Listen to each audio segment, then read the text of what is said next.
এন্তেকালের আগে বিশ্বনবী প্রচন্ড অসুস্থ হলেন। মা আয়েশারে ডেকে বললেন, আয়েশা মনে হয় আমি বাঁচবো না, প্রচন্ড অসুস্থ। উনি ছাড়া মসজিদে নববীতে কেউ ইমামতি করার সাহস পায় না। বিশ্বনবী বললেন, আবু বকর তুমি যাও। আবু বকরও যায় না। বিশ্বনবী বললেন, পানি আনো। বিশ্বনবী পানি দিয়ে ওযু করলেন।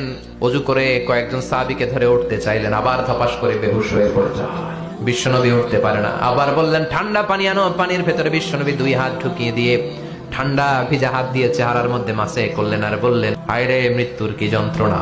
কান্নার রোল পড়ে গেল চারদিকে।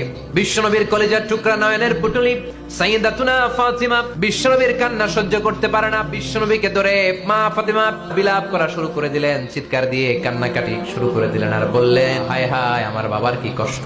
বিশ্বনবী বললেন, ফাতেমা তুমি কেঁদো না, আমার কষ্ট আজকের পরে আর থাকবে না। কি যেন কানে কানে বললেন, ফাতেমারও কেঁদে দিল। আবার কানে কানে কি যেন বললেন, ফাতেমা হেসে দিল। বিশ্বনবী শোয়া থেকে উঠতে পারে না। এক সাহাবীকে দেখলেন